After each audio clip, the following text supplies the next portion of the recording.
Hey guys, I'm Jesse from the YouTube channel Jesse the Reader, and today I'm bringing you another episode of Epic Adaptations, the series here on the Epic Reads channel where I keep you in the know on all the recent YA book-to-movie and book-to-TV adaptation news. We have a jam-packed episode full of lots of news that will have you wanting to read lots of books, that way you're ready for all these adaptations that are happening. So without further ado, let's dive on into this glorious news. The first bit of news we have today is in regards to Tiny Pretty Things by Danielle Clayton and Sona Charapatra, and guys, guess what? Guess who came through and is giving us an adaptation for Tiny Pretty Things? I'll give you one hint. They're a master of book adaptations. They're a fantastic streaming service. If you guessed Netflix, you're right. Give yourself a pat on the back. Netflix has ordered a series for Tiny Pretty Things and it's already got a full-on cast. The project was developed before being pitched to Netflix, and I guess Netflix liked what they saw and they're like, hey, we need this for our streaming service. So we're getting a full series. In Tiny Pretty Things, we follow 3 dance students who are attending this exclusive Manhattan ballet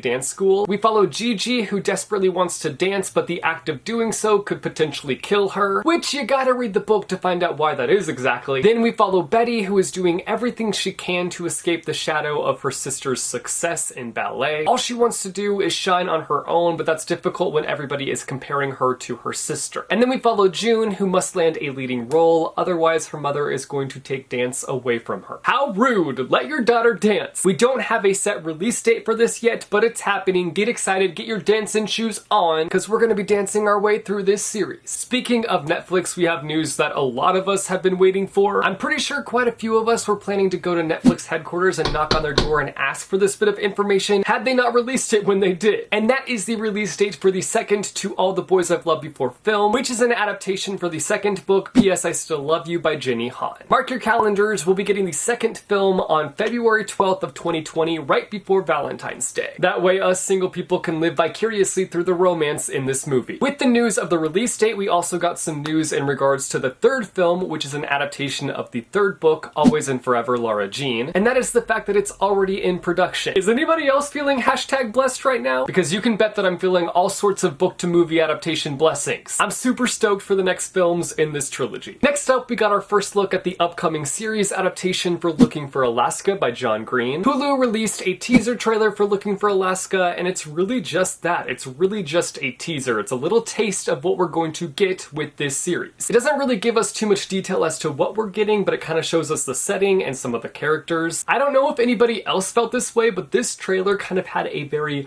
book trailer vibe to it. Like, I felt like I was watching a book trailer, if you know what I mean. Which I guess that is a good thing considering this is a book being turned into a series, so it's good that it's kind of got that vibe. I will say that I'm really eager to see kind of a normal trailer for this series, because this trailer was literally a tease. Looking for Alaska drops on Hulu on October 18th. Speaking of streaming services, like we talked about in a few episodes back, Simon vs. the Homo Sapiens Agenda by Becky Albertelli, the movie adaptation of that book, Love, Simon, is getting a spin-off on the Disney Plus streaming service. It was announced recently that the lead role of Victor has been cast. Michael Kimono will be taking on that role. In this series, we follow our main character Victor, who is a new student at school, and he's dealing with the challenges of being a new kid, being in high school, and figuring out his sexual orientation. The series has begun shooting, but we don't have a firm release date yet, but I'm really curious to see how this ends up turning out, as they don't have source material necessarily. It's very much so a spin-off of Simon vs. the Homo Sapiens Agenda, so I'm very curious to see how everything kind of ends up playing out with this series. Speaking of streaming services, which gosh, there's so many now, can't we just throw everything on Netflix and call it good? Anyway, NBCU has picked up a pilot order for a series based on the book One of Us is Lying by Karen A. McManus. This is the first official pilot order from the streaming service, which sets to launch in April. Though we don't have a release date yet for this series, I imagine that they would want to release it with the launch of the streaming service. So hopefully April 2020 we'll be getting this series. One of Us is Lying follows 5 students who walk into detention one day, and when they leave, there's only 4 of them left. It's a murder mystery, and everyone who was in detention is now a suspect. I really enjoyed the book One of Us is Lying. It's super surprising, and I really liked how it kind of really delved into each character. So I think that this is going to work great as a series, and I can't wait to watch it. And finally, the last bit of news we have for you guys today is for With Fire on High by Elizabeth Acevedo. The book has been picked up by Picture Start to be adapted into a film. With Fire on High follows a 17-year-old single mother who is dealing with the challenges of just balancing her life, but the one place where she finds freedom is in the kitchen. We follow her as she begins to set out on her dream of one day day becoming a chef. We don't have any confirmed production dates or cast announcements, but it's really exciting that this book could potentially be turned into a movie. That's all the recent YA book to movie, book to TV adaptation news that I have for you guys today. There was a lot to talk about. You guys should let me know down below in the comments all your thoughts on today's episode. What are your thoughts on the Tiny Pretty Things adaptation, the Looking for Alaska trailer, the upcoming Love, Simon series? Let me know all your thoughts down below in the comments. As always, thank you guys so much for watching, and I will see you next month with another episode of Epic Adaptations.